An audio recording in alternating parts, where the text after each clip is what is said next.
Fala aí, galera, e vamos aí a mais uma aula do Planeta Biologia. E vamos falar aí um pouquinho de cadeia alimentar e fluxo de energia. Esses dois conceitos são ligados. E tem mais um outro conceito aqui, né, que é o de teia alimentar também. Quando a gente fala de cadeia alimentar, a gente também obrigatoriamente vai falar de cadeia alimentar. E vamos ver por que cadeia alimentar e fluxo de energia, ou como a energia flui nas cadeias, certo? É tão importante para entender esses conceitos. Bom, um conceito importante que a gente tem que ter é dos organismos autótrofos e dos heterótrofos, certo? Primeiro aqui, quem são os autótrofos? Como o próprio nome diz, auto, certo?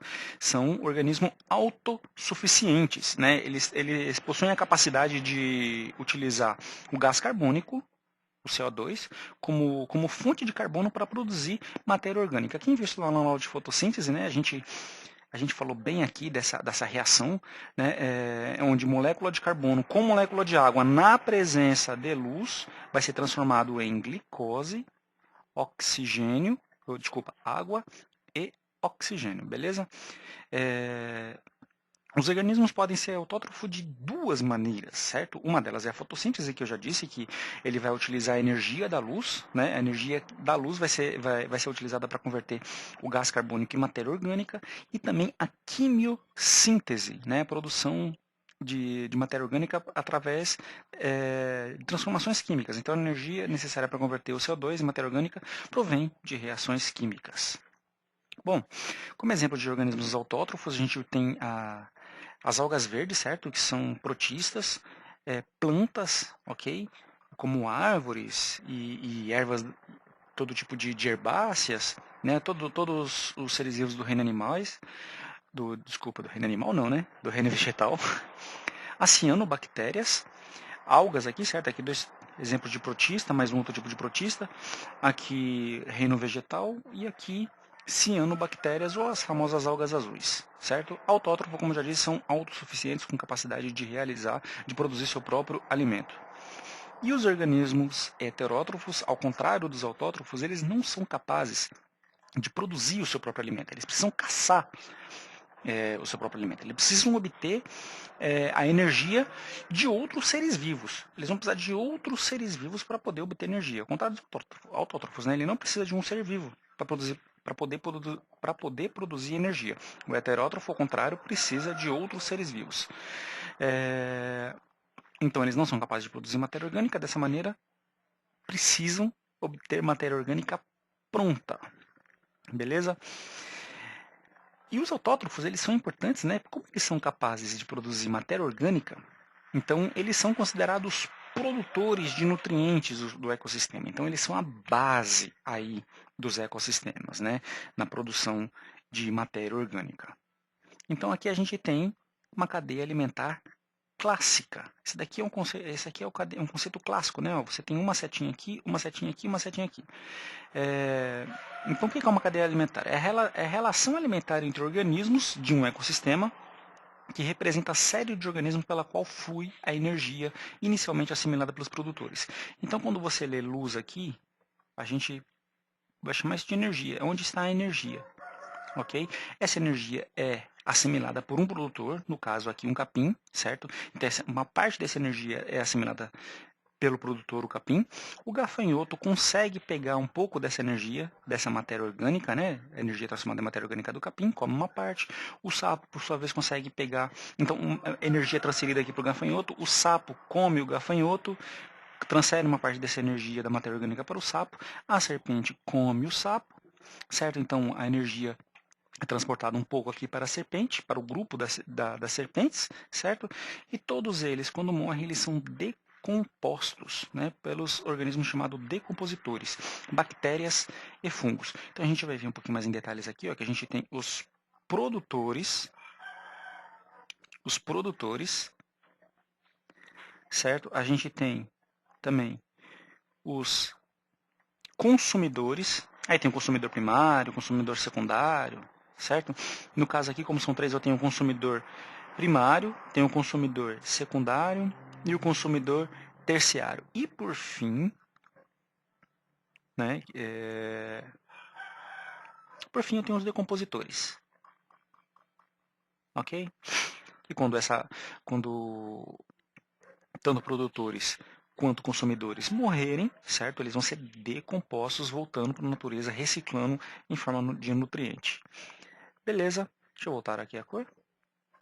Qualquer dúvida que você tiver, pode botar aí nos comentários, ok? Eu leio todos e tento responder o mais rápido possível. E aqui a gente tem uma teia alimentar. Qual é a diferença entre cadeia alimentar e teia alimentar? A teia alimentar é um conjunto de várias cadeias alimentares. Vamos pegar esse exemplo aqui, essa plantinha aqui, beleza?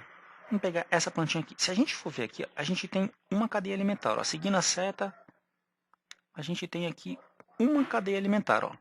Só seguindo a seta aqui, beleza? Continuando ainda com essa planta, vou pegar uma outra cor. Continuando com essa planta, vamos pegar outra seta. Deixa eu ver.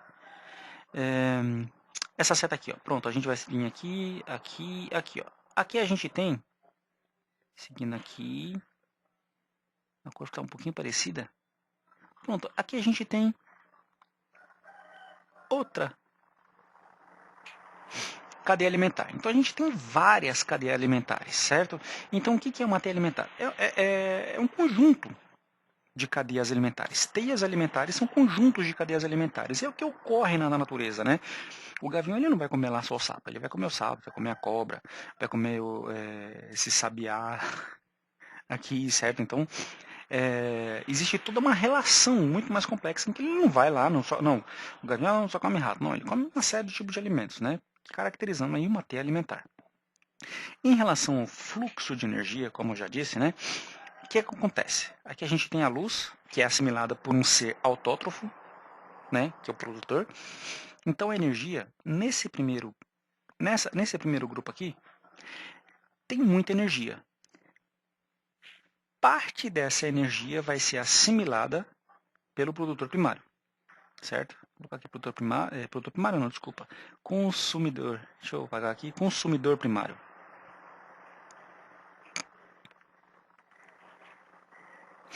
Certo? Vai ser assimilada pelo consumidor primário. Então eu tenho aqui o produtor, tenho aqui um consumidor primário e tenho aqui um consumidor secundário. Então aqui ela consegue absorver a energia que vem da luz do sol, certo? Produtor, no caso essa árvore. O consumidor primário, representado aqui por um ser herbívoro, ele consegue assimilar parte da energia desse conjunto de árvores, né, desse conjunto de produtores. Aqui é representado uma árvore só, mas na verdade são um ecossistema, existem milhões, né? Então a energia aqui é muito maior nos primários. Ele consegue assimilar parte dessa energia, certo? O conjunto, a população dos herbívoros, ok? E o carnívoro consegue assimilar parte da energia que está assimilada aqui no grupo dos herbívoros. Então, o que acontece? Conforme a cadeia alimentar vai evoluindo, certo? Dos produtores até o consumidor secundário, terciário, quaternário, a quantidade de energia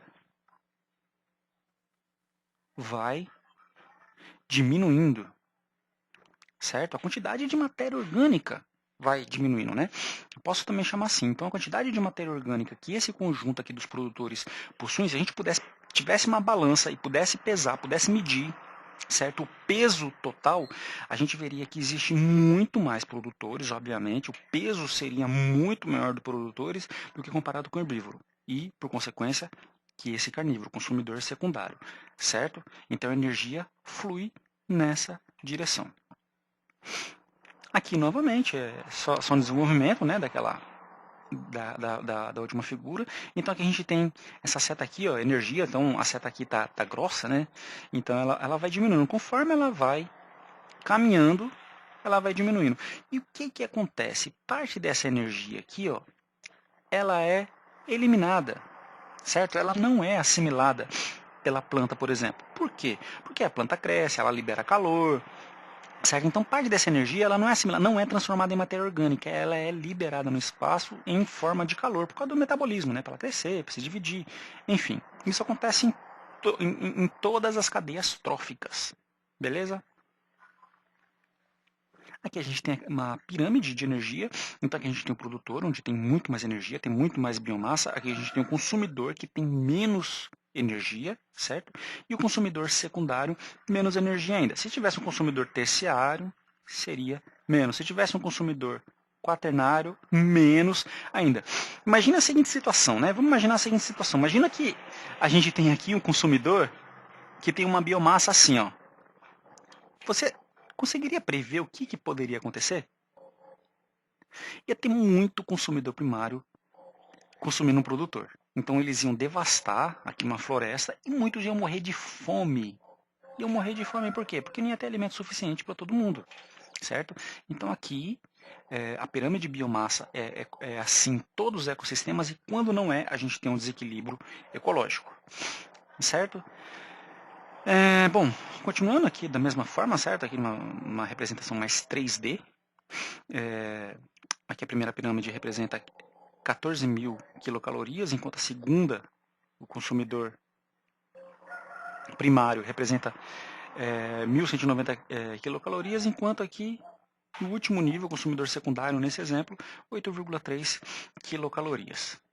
Olha, galera, a interpretação desse gráfico aqui, certo, é muito importante aí nos vestibulares, em provas também, tanto no ensino fundamental como no ensino médio, nos Enems, a gente tem que observar, certo? A gente tem que entender o que eles querem dizer e aplicar uma lógica.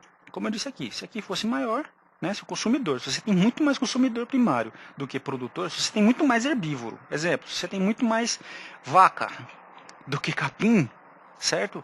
Um monte de vaca vai morrer de fome, porque não vai ter capim suficiente, né? Então, por isso, desse equilíbrio. Aqui, novamente, né, aquela representação das pirâmides ecológicas em relação à energia. Agora, existe uma outra pirâmide que não confunda essa aqui, certo, com essa, que é em relação ao número. Então, aqui a gente tem uma árvore, e nessa árvore vivem 700 lagartas, certo? E 20 pássaros. Ué, mas então tá errado isso? Não, porque aqui a gente está falando de número. Se a gente pesar essa uma árvore, ela tem muito mais biomassa do que 700 lagartas, porque elas são pequenininhas, certo? Elas são bem pequenininhas mesmo. Se a gente pesar essas 700 lagartas aqui e comparar com os pássaros, certo? A gente tem uma biomassa muito maior, obedecendo essa lógica aqui. Produtor, consumidor primário, consumidor secundário e assim por diante, né? Se os produtores forem em grande número, uma árvore e os herbívoros pequenos lagartos, a base da pirâmide será estreita e o gráfico não apresentará a forma da pirâmide, certo? Que aqui é energia e aqui em número. Aqui é relacionado à energia e aqui em número de indivíduos. Número de indivíduos. O fato de eu ter nessa pirâmide 700 lagartos não significa que tenha mais energia, beleza? Mais biomassa. Aqui é a pirâmide da biomassa, certo? E a pirâmide do número. Essa daqui é da biomassa. Ixi, Maria, ficou feio aqui. Deixa eu tentar corrigir aqui. Pronto. Fiz aqui usar o mouse, mas para você entender. Então, na pirâmide da biomassa, quando eu digo biomassa, a quantidade de matéria orgânica, a quantidade de energia, aqui sempre vai ter mais energia, mais biomassa, mais matéria orgânica, e conforme a gente vai caminhando, menos, ok? Aqui em números absolutos, aqui aí sim a pirâmide pode não ser dessa forma, opa, certo? Porque aqui está se referindo a número.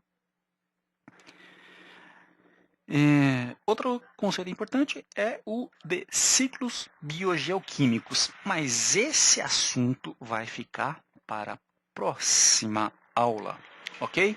Então fica ligado aí, se inscreve no nosso canal que logo logo eu já estou postando essa aula.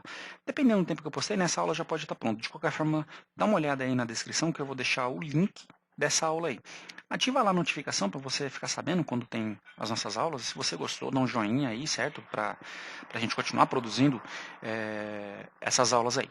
Beleza? Qualquer dúvida, coloca aí que eu respondo o mais rápido possível. Falou? Até mais, até a próxima aula.